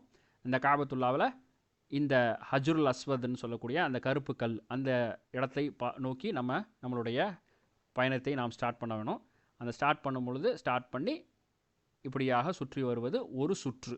இப்படியாக 7 சுற்று சுற்றுவதற்கு பேர் தான் தவாஃப். சரி, இப்போ இதில் நம்ம கவனிக்க வேண்டிய சில விஷயங்கள் இருக்குது. ஹஜ்ருல் அஸ்வத்லேருந்து தொடங்கணும். இது முதல் விஷயம். சிலர் என்ன செய்வாங்கன்னா, இப்படி பூருவாங்க. இந்த கேட்டு எப்படி வருதோ அதுக்கு தகுந்த மாதிரி. சிலர் இந்த இடத்துல இப்படி வந்திருப்பாங்க, சிலர் இந்த இடத்துல வந்திருப்பாங்க. எந்த இடத்துலேருந்து வந்தோமோ அப்படியே ஸ்டார்ட் பண்ணிடக்கூடாது. சரிங்களா? எந்த இடத்துல ஸ்டார்ட் பண்ணுறதுக்கான இடம்ங்கிறது இந்த ஹஜ்ருல் அஸ்வதுங்கிற இந்த இடத்துல தான். இந்த இடத்துக்கு ஆப்போசிட்டில் இங்கே ஒரு பச்சை லைட்டு போட்டிருப்பாங்க. பச்சை லைட்டு போட்டு அடையாளம் பண்ணியிருப்பாங்க, இங்கே தான் ஹஜ்ருல் அஸ்வத் ஸ்டார்ட் ஆகுது. ஏன்னா கூட்ட நெரிசலில் ஹஜரை பார்க்க முடியாது நிறைய பேருக்கு. ஹஜரு மறைஞ்சிருக்கும். ஹஜர் ஹைட்டில் நம்ம கட்டையாக இருப்போம், அல்லது கூட்ட நெரிசல் காரணமாக ஹஜர் எங்கே இருக்குதுங்கிறது நமக்கு தெரியாது. நம்ம எக்கி தான் பார்க்குற மாதிரி இருக்கும். எனவே ஹஜரை நம்ம தெரிஞ்சுக்கணும் அப்படிங்கிறதுக்காக இங்கே மேலே ஒரு பில்லரில் பச்சை கலரில் லைட்டு போட்டிருப்பாங்க. 2 பிரதான தவறுகள் செய்வாங்க மக்கள். என்னென்னா, ஒன்று இந்த இடத்துல இப்படி நுழையிறாங்களா, இப்படி இந்த இடத்துல நுழைஞ்சோடனே மஸ்ஜிதுக்குள்ளே இப்படி நுழையணுன்னே இங்கேருந்தே அப்படியே ஸ்டார்ட் பண்ணிடுறது, இப்படி ஒன்று செய்வாங்க. அல்லது சிலர் இப்படி வந்துட்டாங்கன்னா இங்கேருந்து இப்படி ஸ்டார்ட் பண்ணிடுறது. இப்படியான வேலைகள் செய்யக்கூடாது. எங்கே ஸ்டார்ட் ஆகணும், இந்த ஹஜருங்கிற இந்த இடத்துலேருந்து தான் ஸ்டார்ட் ஆகணும். இது முதல் விஷயம். அடுத்ததாக அந்த ஹஜரை ஸ்டார்ட் பண்ணும் பொழுது என்ன செய்யணும் அப்படிங்கிறது, நம்மளுடைய நியத், நம்மளுடைய எண்ணம் எப்படி இருக்கணும்னு சொன்னாங்க, உமர் ரலியல்லாஹு அன்ஹு அவங்க சொன்னது போல் இருக்கணும். உமர் ரலியல்லாஹு அன்ஹு என்ன சொன்னாங்க அந்த ஹஜரை பற்றி, நீ எந்த நன்மையும் தீமையும் செய்ய முடியாத ஒரு கல். ஸல்லல்லாஹு அலைஹி வஸல்லம் உன்னை முத்தமிட்டதை நான் பார்த்திருக்காவிட்டால் நான் உன்னை முத்தமிட்டிருக்க மாட்டேன் அப்படின்னு சொல்லி உமர் ரலியல்லாஹு அன்ஹு சொன்னாங்க. அதாவது அந்த கல்லுக்குன்னு எந்த ஒரு இறைத்தன்மையும் இல்லை. உமர் ரலியல்லாஹு அன்ஹு சொன்னாங்களே, அந்த நியத்து தான் நமக்கு இருக்கணும். அந்த ஹஜரை பற்றின நம்மளுடைய நம்பிக்கை. நாளை மறுமையில் அந்த ஹஜரை யார் முத்தமிடுறாரோ அவருக்கு அந்த கல் சாட்சி சொல்லக்கூடியதாக இருக்கிறது. ஹஜருங்கிறது எப்படி இருக்கும் அப்படின்னா, இப்படி தான் இருக்கும் ஹஜர். இந்த இப்படி ஒரு கருப்பு கல் இருக்கும், சுற்றி இப்படி ஒரு சில்வர் ஃப்ரேம் ஒன்று இருக்கும். சில்வர் ஃப்ரேம் வச்சு இந்த மூலையில், அதாவது காபத்துல்லாவுடைய இந்த மூலையில் வச்சுருப்பாங்க. இதைத்தான் ஹஜ்ருல் அஸ்வதுடைய மூலை அப்படின்னு சொல்லப்படும் இதுக்கு பேர். சரிங்களா? ஹைர். இப்போது இதில் நம்ம தெரிஞ்சுக்க வேண்டியது என்னென்னா, இந்த முழு கல்லுமே ஹஜ்ருல் அஸ்வத் கிடையாது. இந்த ஹஜ்ருல் அஸ்வதுடைய வரலாறு நீங்கள் பார்த்தீங்கன்னா உங்களுக்கு தெரியும். அது ஒரு 7-8 பீஸ் மாதிரி, அந்த பீசஸ்களை அதை வச்சு அதாவது ஒரு மோல்டு மாதிரி பண்ணி அதில் இந்த கல்லை பதிச்சு சில்வர் ஒரு சீல் பண்ணி இந்த இடத்துல வச்சுட்டாங்க, யாரும் எடுக்க முடியாத அளவுக்கு. எனவே அந்த முழு கல்லும் ஹஜர் கிடையாது, அதில் சில கற்கள் மட்டுமே ஹஜ்ருல் அஸ்வதில் இருக்குது. சரிங்களா? ஹைர். இப்போ நம்ம என்ன செய்யணும்? முதலாக செய்யக்கூடியவங்க ஹஜரை தொட்டு முத்தமிடுறது. முத்தமிடுறது அப்படின்னு சொன்னாங்க நம்ம வாய் வைத்து முத்தமிடுறத அது குறிப்பிடாது. முத்தமிடுறது ஹதீஸில் நம்ம பார்க்குறோம், இஸ்தேலாம் அப்படிங்கிற வார்த்தையை பார்க்குறோம். அதாவது தொட்டு முத்தமிடுதல், தக்பீல் கிடையாது. சரிங்களா? தொட்டு முத்தமிடுவதில்லை, அதாவது வாய் வைத்து முத்தமிடுவதை குறிப்பிடலை, தொட்டு முத்தமிடுவது, அதாவது இஸ்தேலாம் செஞ்சாங்க அப்படிங்கிறத ஹதீஸில் பார்க்குறோம். அப்போ அந்த ஹதீஸில் பார்க்குற மாதிரி நம்ம தொட்டு முத்தமிடணும். இந்த நேரத்தில் நம்ம கவனிக்க வேண்டிய மிக முக்கியமான விஷயம் என்னென்னாக்கா, கூட்டமாக இருக்குதுங்கிறதுக்காக அங்கே வந்து மக்களை வந்து தள்ளுறது, தொல்லை தர்றது, அதே மாதிரி சண்டை போடுறது, பிறரை வந்து திட்டுறது போன்ற எந்த விஷயங்களும் செய்யக்கூடாது. அதே போல் பெண்கள் ஆண்களோட முண்டி அடிச்சுக்கிட்டு நெருக்கமாக இருந்து இந்த விவாதத்தை செய்யணும்னு சொல்லி அதில் ஈடுபடுறதுங்கிறத முற்றிலுமாக தவிர்க்க வேண்டிய ஒரு விஷயம். இந்த கல்லை தொடுறதுங்கிறது ஒரு சுண்ணாவை செய்கிறதுக்காக ஹராமான விஷயத்தில் நாம் ஈடுபடக்கூடாது. எனவே இந்த விஷயத்தில் நாம் கவனமாக இருக்கணும். சரிங்களா? 3 அனுமதிகள் நமக்கு 3-4 விதமான விதங்கள் இருக்குது. முதலாவது வலது கையை வச்சு அந்த கல்லை தொட்டு நம்ம முத்தமிடுறது, இது ஒரு அனுமதி. இரண்டாவது ஒரு குச்சி, ஒரு தடி, ஒரு ஸ்டிக் வச்சு அந்த ஸ்டிக்கை வச்சு கல்லை தொட்டு அந்த ஸ்டிக்கை முத்தமிடுறது, இது 2வது அனுமதி. 3வது சைகை மட்டும் காட்டுறது. இப்போ பெரும்பாலும் இந்த ஹஜருக்கு பக்கத்தில் இருக்கக்கூடியவங்களுக்கு தான் தொட்டு முத்தமிடுறதுக்கு வாய்ப்பு இருக்கும். இப்போ இந்த இடத்துல சுற்றிட்டு இருக்கிறவங்களுக்கு அதுக்கான வாய்ப்புகள் இல்லை. இப்போ நமக்கு முண்டி அடிச்சுட்டு போய் நம்ம ஹராமான விஷயங்களை செய்யக்கூடாது, பிறருக்கு தொல்லை தரக்கூடாது. நமக்கு தொடுவதற்கு வாய்ப்பு கிடச்சிச்சுனாக்கா தொடணும், தொட முடியலை அப்படின்னு சொன்னாக்கா சைகை செய்யணும். சைகை எப்படி செய்யணும்? வலது கையை தூக்கி அந்த ஹஜரை நோக்கி, ஹஜரை பார்த்து, ஹஜரை பார்க்க முடிஞ்சுன்னா பார்க்கணும், அப்படி பார்க்க முடியலன்னா அதை நோக்கி நாம் வலது கையை உயர்த்தி நாம் சைகை செய்துவிட்டு நாம் நடந்து விட வேண்டும். அந்த கையை சைகை செஞ்ச கைக்கு நம்ம முத்தமிட தேவையில்லை. தொட்ட கைக்கு முத்தமிடணும், குச்சியை வச்சு தொட்டாக்கா அந்த குச்சிக்கு முத்தமிடணும், கையை சைகை செய்தால் அதை நாம் முத்தமிட தேவையில்லை. அப்போ என்ன செய்யணும்? ஆரம்பமாக பிஸ்மில்லா சொல்லிவிட்டு, முதல் ரவுண்டில் பிஸ்மில்லா சொல்லிவிட்டு அல்லாஹு அக்பர் அப்படின்னு சொல்லி இந்த ஹஜருல் அஸ்வதிலிருந்து நாம் தொடங்க வேண்டும். தொடங்கி அந்த ஒரு சுற்றணும். எப்படி சுற்றுறது? இந்த ஹிஜ்ருல் இஸ்மாயில்னு சொல்லி ஒரு அரை வட்டம் ஒன்று இருக்கும், அரை வட்டம் இருக்கும். அந்த அரை வட்டத்துக்கு உள்ளே போயிடக்கூடாது. அந்த அரை வட்டம்ங்கிறது என்னென்னா, அது இந்த காபாவுனுடைய ஒரு பகுதி தான். இது காபத்துல்லா, இந்த காபாத்துல்லாவுடைய ஒரு வடிவம் தான் இது, அதனுடைய ஒரு பகுதி தான் இது. ஆக்சுவலாக இந்த மஸ்ஜிதுடைய வடிவம்ங்கிறது இப்படி இருக்கணும் ஃபுல்லாக. சரிங்களா? கவராகி இருக்கணும். அது இப்போ அரைவட்டமாக இருக்குது. எனவே நாம் இதுக்குள்ளே போடுறதுங்கிறது தவாஃபாக ஆகாது. அப்படி நம்ம பூந்துட்டோம்னாக்கா அது தவாஃப் ஆயிடாது. அப்போது நம்ம எக்ஸ்ட்ராவாக ஒரு ரவுண்டு சுற்றுற மாதிரி இருக்கும். ஸோ இங்கேருந்து நம்ம ஆரம்பித்து இதை ஒரு சுற்றி இந்த வரணும். மொத்தம் 4 மூலைகள் இருக்குது. ஒன்று ஹஜருல் அஸ்வத் இருக்கக்கூடிய இந்த மூலை, இரண்டாவது இப்படி ஒரு 2வது மூலை, அதாவது ருக்குனுல் ஈராக்கி அப்படின்னு அதுக்கு பேர். 3வது இருக்கக்கூடிய மூலை ருக்குனு ஷாமி, அதாவது இந்த இடத்துல ஈராக் வந்து இந்த சைடு இருக்குதுன்னு அர்த்தம். ஷாமுன்னாக்க சிரியா இந்த சைடு இருக்குதுன்னு அர்த்தம். சரிங்களா? அடுத்ததாக வரக்கூடிய 4வது மூலை, அதாவது ஹஜருல் அஸ்வதுக்கு முன்னாடி இருக்கக்கூடிய மூலை தான் ருக்குனுல் யமானி, அதாவது யமன் தேசத்து மூலை. சரிங்களா? யமன் இந்த சைடில் இருக்குது. ஹேர் இப்போ இந்த யமன் இருக்கு இல்லையா, இந்த இடத்த வந்ததுக்கப்புறம் அல்லாஹ்வுடைய தூதர் ஸல்லல்லாஹு அலைஹி வஸல்லம் ருக்குனுல் யமானியை தொட்டிருக்கிறாங்க. நமக்கு தொட முடியலை அப்படின்னு சொன்னாக்கா நம்ம சைகை செய்ய தேவையில்லை. சரிங்களா? அதாவது ஹஜருல் அஸ்வத் இருக்கிற இடத்துல தொட்டு முத்தமிடணும், அல்லது கைத்தடியால் தொட்டு முத்தமிடணும், அல்லது கையால் சைகை மட்டும் செய்யணும், இப்படிங்கிற அனுமதி. இந்த ருக்குனுல் யமானியை பொறுத்த வரையில் தொடறதுக்கு அனுமதி இருக்குது, முத்தமிடுவதற்கு அனுமதி இல்லை. அதே போல் தொட முடியலை அப்படின்னா தொடாமல் அப்படியே கடந்து செல்ற வேண்டும், அவ்வளோதான் அதனுடைய இருக்கக்கூடிய சட்டம். சரிங்களா? அப்போ இந்த ருக்குனுல் யமானி நம்ம அடைந்த பிறகு நம்ம ஓத வேண்டிய துவா அப்படிங்கிறது ரப்பனா ஆத்தினா ஃபித் துன்யா ஹசனா ஃபில் ஆஹிரத்தி ஹசனா வக்கீனா அஸாபன்னார் அப்படிங்கிற அந்த துவாவை நம்ம இந்த ருக்குனுல் யமானிலேருந்து ஆரம்பித்து இந்த ஹஜருல் அஸ்வத் வரை நாம் ஓதிக்கொள்ள வேண்டும். இது ஒவ்வொரு சுற்றிலும் நம்ம ஓதணும். மற்ற இடங்களில் என்ன ஓதணும் அப்படின்னாக்கா நம்ம எது வேணாலும் ஓதலாம். சரிங்களா? அதாவது நம்ம துவா செய்து கொள்ளலாம், அதுக்கார்கள் ஓதலாம், குர்ஆன் ஓதலாம், இன்னும் என்னென்ன விஷயங்கள் நன்மையான காரியங்கள் இறைவனை மகத்துவப்படுத்தும் விதமாக என்னென்னலாம் இருக்கோ எல்லாவற்றையும் நாம் செய்து கொள்ளலாம். இந்த தவாஃபிற்கு உது அவசியம். அதே மாதிரி இந்த இல்திபாங்கிற இந்த நிலையில் ஆண்கள் இருக்கணும். முதல் 3 சுற்றுக்கு ரமல், 3 சுற்று சுற்றுனதுக்கப்புறம் 4வது சுற்றில் இந்த ரமல் அப்படிங்கிற அந்த சாதாரண நடையாக நடக்க வேண்டும். அந்த ரமல் செய்ய வேண்டிய அவசியம் இல்லை. அடுத்ததாக ஒவ்வொரு சுற்றினுடைய ஆரம்பத்திலையும் நம்ம அல்லாஹ் அக்பர் சொல்லிக்கொள்ள வேண்டும். எந்த இடத்துல நம்ம முதல்ல தவாஃபை தொடங்குறது எங்கே தொடங்கணும்? ஹஜருல் அஸ்வதில் தொடங்கணும். அந்த இடத்துல நம்ம ஃபஸ்ட்டு தவாஃப் ஸ்டார்ட் பண்ணும்பொழுது நம்ம என்ன செய்வோம்?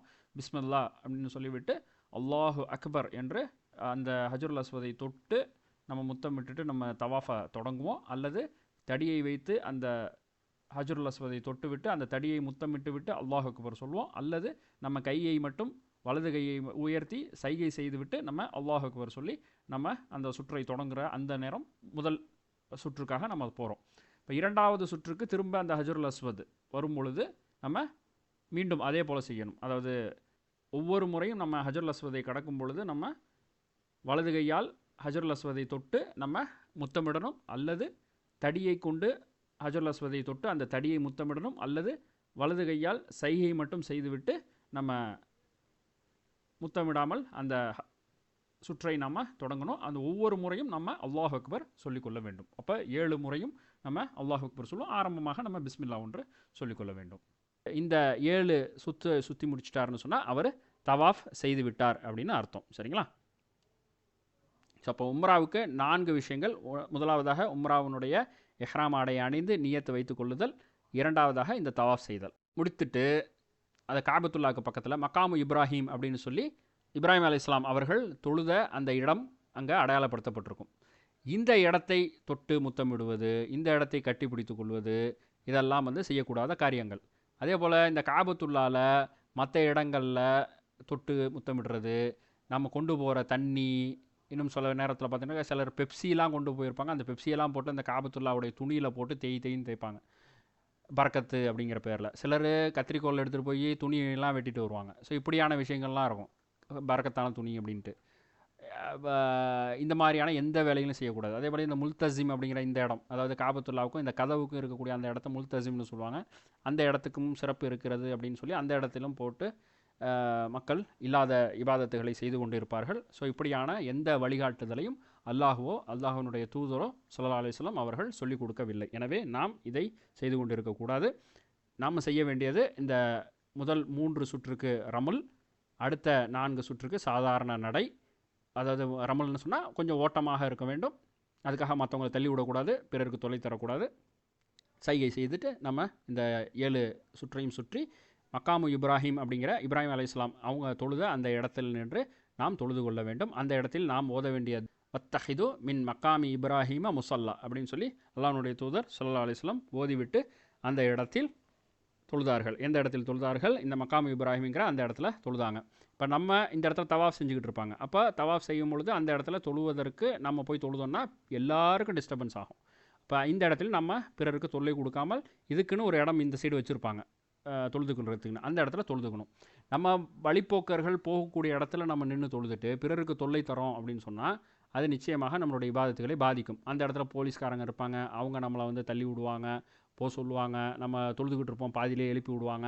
ஸோ இப்படியான எந்த டிஸ்டர்பன்ஸும் செய்யக்கூடாது. மக்காம் இப்ராஹிம் கிட்ட நின்று தொழுவ முடியாது. ஸோ அது பக்கத்தில் இருக்கக்கூடிய இடத்துல தொழுதுக்கலாம், அல்லது ஹரமில் வேறு எங்கே வேணாலும் நம்ம தொழுது கொள்ளலாம். ஸோ இப்படியாக நம்ம அந்த விஷயங்களை செய்து கொள்ள வேண்டும்.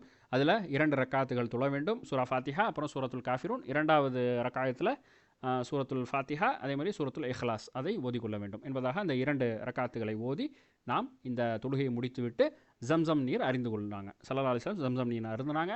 ஜம்சம் நீர் அருந்தி திருப்பி இந்த இடத்துக்கு தங்களுடைய ஹஜரை தொட்டுட்டு போனாங்க அப்படிங்கிறத நம்ம ஹதீஸில் பார்க்குறோம். இப்போ நம்ம இங்கே தொழுது முடிச்சுட்டு நமக்கு இங்கே வரதுக்கான வாய்ப்புகள் இருக்காது. ஏன்னா நம்ம இப்படி ரிவர்ஸில் இப்படி போக முடியாது. ஏன்னா எல்லோரும் இப்படி வந்துட்டு இருப்பாங்க. அப்போ இங்கே தொழுதுட்டு நம்ம இப்படி போனோம்னாக்கா எல்லாரையும் இடித்து பிடிச்சி ஆப்போசிட் ரோட்டில் நம்ம போகிற மாதிரி இருக்கும். அப்போ நம்ம அந்த வேலையை செய்யக்கூடாது. நம்ம இதை தொழுதுட்டு நம்ம ஜம்சம் நீரை அருந்தி விட்டு நாம் அடுத்த இபாதத்தை நோக்கி நாம் செல்லலாம். அடுத்த இபாதத் அப்போ நம்ம தவாஃப் முடிச்சிட்டோம். தவாஃபுக்கு அப்புறம் நாம் செய்ய வேண்டியது சை அப்படிங்கிற அந்த இபாதத்து. சை சரிங்களா? சை அப்படிங்கிறது என்ன அப்படின்னாக்கா சஃபா அப்படிங்கிற ஒரு மலை இருக்குது, அல் மர்வா அப்படிங்கிற மலை இருக்குது. இது காபத்துல்லாவுக்கு இந்த சைடு இருக்குது. சரிங்களா? அதாவது இந்த இமேஜில் பார்க்கலாம். அதாவது காபா இங்கே இருக்குது, சஃபா மலை இந்த சைடு இருக்குன்னு போட்டிருக்காங்க பார்த்தீங்களா? அந்த மாதிரி சஃபாலேருந்து பார்க்கும்போது காபா இந்த சைடு இருக்குது. சரிங்களா? அப்போது சஃபா மர்வா இந்த மலைக்கு மத்தியில் ஓடணும் அப்படிங்கிறது உம்ராவுனுடைய 3வது இபாதத். பிரசவத்தீட்டு அதெல்லாம் மாதவிடாய் இருக்கக்கூடிய பெண்கள் தவாஃப் செய்ய முடியாது அப்படிங்கிறத நம்ம பார்த்தோம். சை அவர்கள் செய்து கொள்ளலாம். சரிங்களா? சை அவர்கள் செய்து கொள்ளலாம்.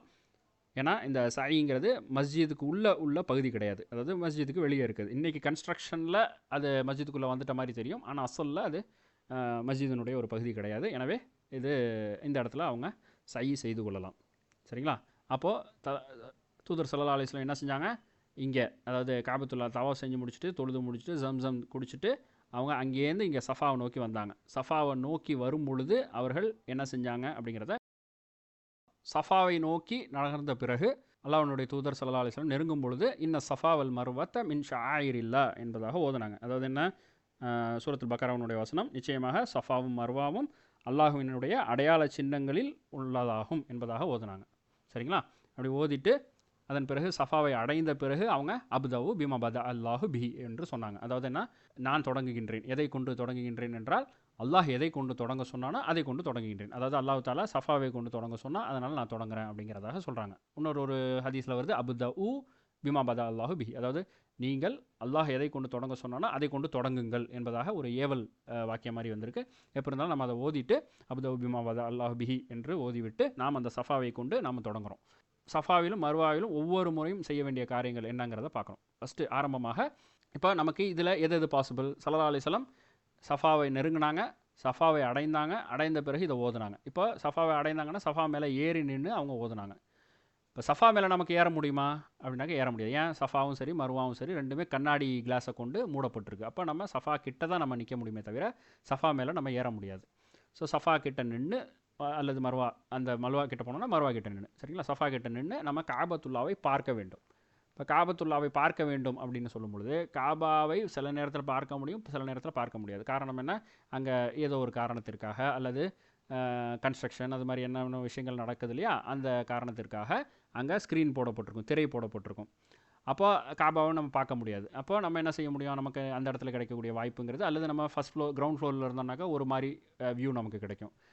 ஃபஸ்ட் ஃப்ளோர் செகண்ட் ஃப்ளோர்னு போயிட்டோம்னாக்கா அதுக்கு வேறு மாதிரி ஒரு வியூ கிடைக்கும். அப்போ நம்ம காபாவை சில நேரத்தை பார்க்க முடியும், பார்க்க முடியாது. ஸோ நம்ம செய்ய வேண்டியது என்ன, காபாவை இருக்கக்கூடிய திசை நோக்கி நாம் முன்னோக்கி விட்டு நாம் பின்வரும் விஷயங்களை செய்ய வேண்டும். என்ன விஷயங்கள், சஃபாவில் நின்று காபாவை நோக்கி நம்ம ஸல்லல்லாஹு அலைஹி வஸல்லம் என்ன செஞ்சுருக்கிறாங்க, 3 முறை அல்லாஹுவை ஓர்மைப்படுத்தியிருக்கிறாங்க, 3 முறை தக்பீர் செஞ்சுருக்கிறாங்க.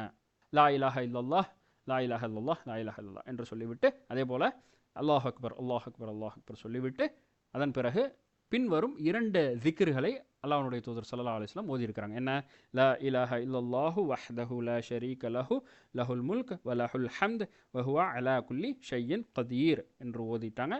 அதன் பிறகு ஓதுனது இன்னொரு அதுக்கார் என்ன, லா இலாஹ இல்லல்லாஹு வஹ்த அன்ஜஸ வஅத வ நஸர அப்த வ ஹஸமல் அஹ்ஸாப வஹ்த என்பதாக ஓதுனாங்க. சரிங்களா? இந்த 2 அதுக்கார தூதர் ஸல்லல்லாஹு அலைஹி வஸல்லம் ஓதுனாங்க. ஓதி விட்டு என்ன செஞ்சாங்க, நீண்ட நேரம் துவாக்கள் கேட்டாங்க அப்படிங்கிறத நம்ம பார்க்குறோம். நீண்ட நேரம் துவாக்கள் கேட்டாங்கன்னு பார்க்குறோம். இப்போ இந்த இடத்துல நம்ம நீண்ட நேரம் துவாக்கள் கேட்குறோம் அப்படிங்கும் பொழுது இந்த இடத்துல நம்ம கவனிக்க வேண்டியது என்னன்னாக்கா, இப்போ சஃபாவில் நம்ம கீழே மத்தாஃப் அப்படிங்கிற அந்த ஆரம்ப பகுதி இருக்குது பார்த்தீங்களா, இந்த இந்த இந்த சஃபா மத்தாஃப் இந்த பகுதி, இந்த பகுதியில் நம்ம முதல்ல நம்ம தவாஃப் செய்யும்போது கிட்டத்தட்ட நமக்கு அதாவது ஒரு அரை மணி நேரத்துலேருந்து ஒரு 45 நிமிஷத்துக்குள்ளே நம்ம அந்த தவாஃபை செஞ்சு முடிச்சுருவோம். ஏன்னா அவ்வளவு சிறிய ஒரு சுற்றாகத்தான் அது இருக்கும். நம்ம ஃபஸ்ட் ஃப்ளோர்லேயோ இல்லை செகண்ட் ஃப்ளோர்லேயோ இல்லை டாப் ஃப்ளோர்லேயோ நம்ம போனோம்னாக்க நமக்கு 1.5 மணி நேரம் அந்த மாதிரி நேரங்கள் எடுக்கும். 1.5 மணி நேரம் எடுக்கும், 2 மணி நேரம் எடுக்கும் தவாஃப் செய்யும் பொழுது. ஆனால் இந்த சின்ன இடத்துல நம்ம செய்யும் பொழுது அது சுருக்கமான ஒரு அரை மணி நேரத்திலிருந்து ஒரு 3/4 மணி நேரத்துக்குள்ளே முடிந்து கொள்ளக்கூடியதாக இருக்கும். அடுத்ததாக நம்ம இங்கே வரும் பொழுது, சஃபாவில் வரும் பொழுது எல்லாரும் என்ன செஞ்சுருவாங்கன்னாக்கா, வேகமாக அந்த இடத்துல இபாதத்தை செய்வாங்க. அசலில் சொல்லப்போனால் நீண்ட நேரம் துவா செஞ்சுருக்கிறாங்கிறத நம்ம ஹதீஸில் பார்க்குறோம். நமக்கு என்னெல்லாம் துவாக்கள் நமக்கு கேட்கொள்ள முடியுமோ அந்த துவாக்கள் எல்லாம் இந்த சஃபாலையும் மர்வாலையும் நான் கேட்டுக்கொள்வதற்கு நம்ம அதிகமாக பயன்படுத்தி கொள்ள வேண்டும். உண்மையிலேயே துவா கேட்கக்கூடிய இடம்ங்கிறது இது.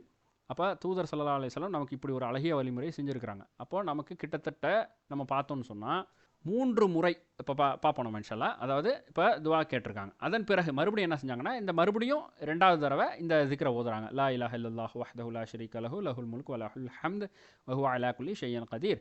லா இலாஹ இல்லல்லாஹு வஹ்த அன்ஜஸ வஅத வ நஸர அப்த வ ஹஸமல் அஹ்ஸாப வஹ்த என்பதாக ஓதிட்டு மறுபடியும் நீண்ட நேரம் துவா செஞ்சுருக்கிறாங்க. அடுத்ததாக 3வது முறை என்ன செஞ்சாங்க, மறுபடியும் இந்த அதுக்கார் லா இலாஹ இல்லல்லாஹு வஹ்த என்று ஓதி 2 அதுக்கார்களையும் ஓதிவிட்டு மீண்டும் நீண்ட நேரம் துவா செய்துவிட்டு சஃபாவிலிருந்து மர்வாவை நோக்கி சென்றார்கள் அப்படிங்கிறத நம்ம ஹதீஸில் பார்க்குறோம். அப்போ சஃபாவில் 3 முறை இது மாதிரி அதுக்கார் ஓதி 3 முறை நீண்ட நேரம் துவா செஞ்சுருக்கிறாங்க.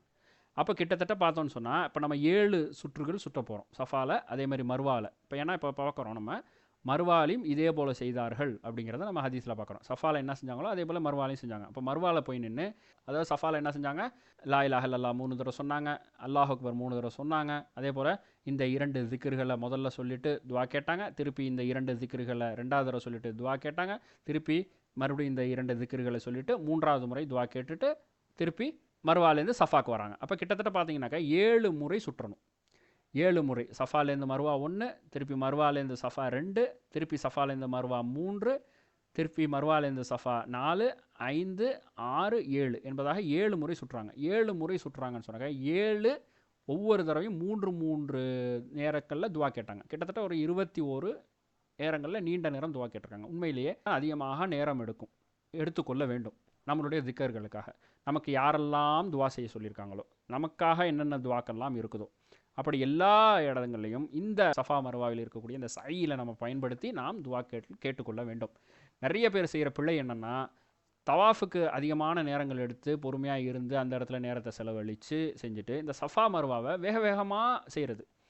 உண்மையிலே சஃபாலையும் மர்வாலையும் நமக்கு திக்ருகளையும் அதே போல் துவாக்கள் செய்து கொள்வதற்கு நேரங்கள் அதிகமாக இருக்குது. எனவே நமக்காக நம்ம என்னென்னலாம் பாவங்கள் செஞ்சோமோ அதுக்காக பாவ மன்னிப்பு துவாக்கள், நமக்கு என்னுடைய தேவைகள், மறுமையினுடைய நலவுகள், உலக நலவுகள், உம்மத்துடைய நலவுகள், குடும்பத்துடைய நலவுகள், அண்டை வீட்டாருடைய நலவுகள், நமக்கு யாரெல்லாம் துவா கேட்க சொன்னாங்களோ அவங்களுடைய நலவுகள்னு சொல்லி எல்லா விஷயங்களுக்கும் நம்மளுடைய ஆசிரியர்மார்களுக்காக, நம்மளுடைய உஸ்தாதுகளுக்காக, இன்னும் நம்மளுடைய மார்க்கத்திற்காக, நம்மளுடைய தீனுக்காக, நம்மளுடைய இல்முக்காக என்று எல்லா விஷயங்களுக்கும் இந்த துவாவுடைய நேரத்தை நாம் பயன்படுத்தி கொள்ளலாம்.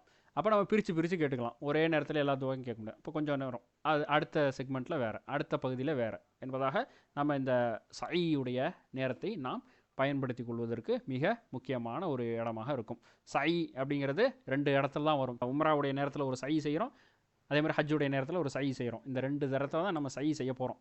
எனவே இந்த துவாக்களுடைய நேரம்ங்கிறது இந்த இடங்களில் இருக்குது. அப்போ இந்த நேரத்தை நாம் நல்ல முறையில் பயன்படுத்தி கொள்ள வேண்டும். இப்போ இந்த அதே போல் அந்த சஃபா மர்வா போகும்பொழுது நடுவில் ஒரு பச்சை விளக்கிட்ட பகுதி இருக்கும். பத்தனுல் வாதி அப்படிங்கிற அந்த இடத்துக்கு பேர். அதாவது அந்த இடத்துல ஒரு ஓடை இருந்துச்சு. அந்த ஓடையில் நம்ம வேகமாக ஓட வேண்டும். வேகமாக ஓட வேண்டும் என்கிறது ஆண்களுக்கு மட்டும் உரித்தானது. பெண்கள் நடக்க வேண்டும் அப்படிங்கிறது இது. சரிங்களா? எனவே பெண்கள் அந்த இடத்துல மெதுவாக நடக்க வேண்டும், ஆண்கள் வேகமாக ஓட வேண்டும் அப்படிங்கிறத அந்த விஷயத்தை நாம் பார்த்து கொள்கின்றோம். எனவே சை இத்துடன் முடிவடைகிறது. அல்ஹம்துலில்லாஹ். இதை செய்து முடிச்சுட்டாங்கனாக்கா அவங்க சை கம்ப்ளீட் பண்ணிட்டாங்கன்னு அர்த்தம். அல்ஹம்துலில்லாஹ். அதை தொடர்ந்து தலைமுடியை மலித்தல் அப்படிங்கிற அந்த பகுதி. தலைமுடியில் ஹலக் செய்தல், முடி மலித்தல், சிரைத்தல். முடி மலித்தல், சிரைத்தல் அப்படிங்கிற விஷயத்தில் நம்ம கவனம் எடுக்க வேண்டியது 2.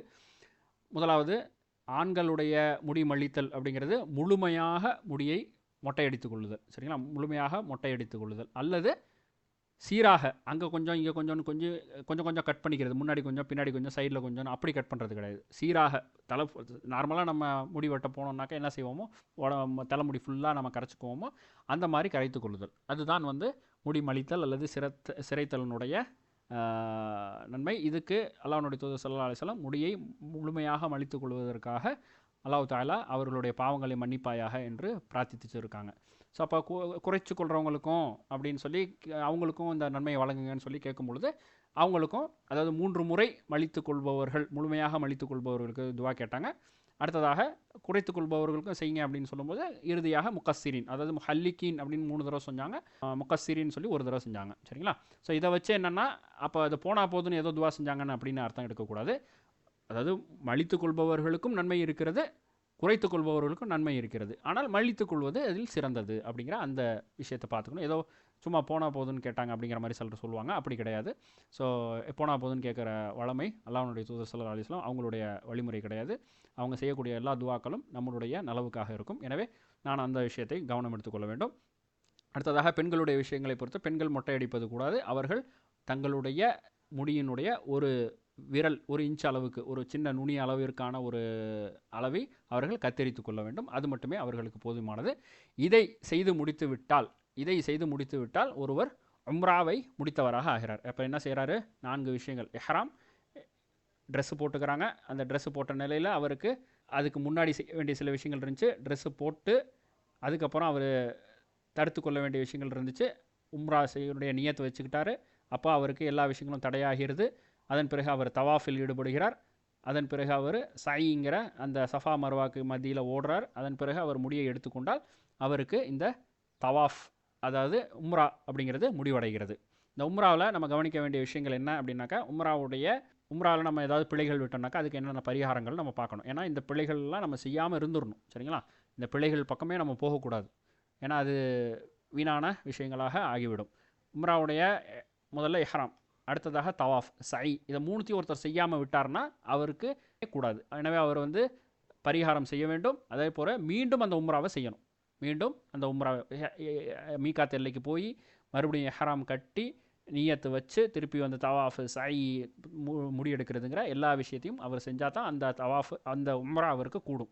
எனவே ஒருவர் தவாஃபே செய்யாமல் விட்டுட்டாரோ அல்லது சை செய்யாமல் இஹ்ராமை விட்டு அவர் வெளியே வந்துட்டாருன்னா அவருக்கு இந்த பிழைகள் அவருக்கு ஆகிடும். எனவே அவர் திருப்பி அந்த உம்ராவை செய்கிற மாதிரி அவருக்கு நிலைமை வந்துடும். எனவே அந்த விஷயத்தில் நாம் கவனமாக இருக்க வேண்டும். அதே போல் மீகாத்தை கடந்து உம்ரா நியத்து வச்சுட்டாலோ அந்த மாதிரியான நேரத்தில் நம்ம அதுக்கும் ஒரு பரிகாரம் இருக்குது. என்னென்னா, அந்த ஹரம் எல்லைக்குள்ளே இருந்து ஏழைகளுக்கு உணவளிக்க வேண்டும் அப்படிங்கிற அந்த ஒரு விஷயம் இருக்குது, சரிங்களா? அதே மாதிரி இஹ்ராமுடைய நிலையில் நம்ம செய்யக்கூடிய சின்ன சின்ன பிழைகள் எதனது, நகம் வெட்டுறது, அதேமாதிரி வாசனை திரவங்கள் பூசிடுறது, அதே மாதிரி தலைமுடியை மறைக்கிற மாதிரி தொப்பி போட்டுடுறது, அதே மாதிரி இந்த தடுக்கப்பட்ட இந்த வேட்டையாடுறது, இந்த மாதிரியான விஷயங்களை செஞ்சிடுறது, அதே மாதிரி தைக்கப்பட்ட ஆடையை போட்டுடுறது, இந்த மாதிரியான விஷயங்கள் செஞ்சிட்டோம் அப்படின்னு சொன்னாக்க இஹ்ராமுடைய நிலையில் நம்ம விட்ட இந்த சின்ன சின்ன பிழைகளுக்காக நமக்கான பரிகாரம் அப்படிங்கிறது 3 நோன்புகள் வைக்கணும், அல்லது 6 ஏழைகளுக்கு உணவளிக்கணும், அல்லது ஒரு ஆட்டை குர்பானி கொடுக்கணும். இப்படி 3த்தில் எதை வேணாலும் நம்ம செய்யலாம். இஹ்ராமுடைய நிலையில் செய்ய சின்ன பிள்ளைகளுக்காக. நம்ம பெரிய பிள்ளைகள், அதாவது இஹ்ராமுடைய நிலையில் ஒருத்தர் உறவு கொண்டுட்டார்னா அவருக்கு அந்த உம்ராவே பாத்தில் ஆகிடும், அது அவரிடத்தில் செல்லாது. எனவே அவர் மீண்டும் உம்ராவை செய்யக்கூடியவராக ஆக வேண்டும். எனவே இந்த பரிகாரங்களில் இருக்கிறது. இந்த விஷயத்தை நாம் கவனம் எடுத்துக்கொள்ள வேண்டும். இந்த விஷயத்தை விட்டு அல்லாஹ் நம்மளை பாதுகாக்க வேண்டும். எனவே இத்துடன் உம்ரா முடிகிறது. இப்போ இந்த உம்ராங்கிறது வெறும் ஹஜ்ஜுக்கான உம்ரா மட்டும் கிடையாது. ஹஜ்ஜுக்காக நம்ம போகிறோம், அவங்க செய்யக்கூடிய இந்த உம்ராவுக்கும் இதே நிபந்தனை தான், இதே வழிமுறை தான். ஒருத்தவர் ஹஜ் அல்லாத மாதத்தில் செய்யக்கூடிய உம்ராவுக்கும் இதே நிலை தான், இதே வழிமுறை தான், சரிங்களா? அல்ஹம்துலில்லாஹ்.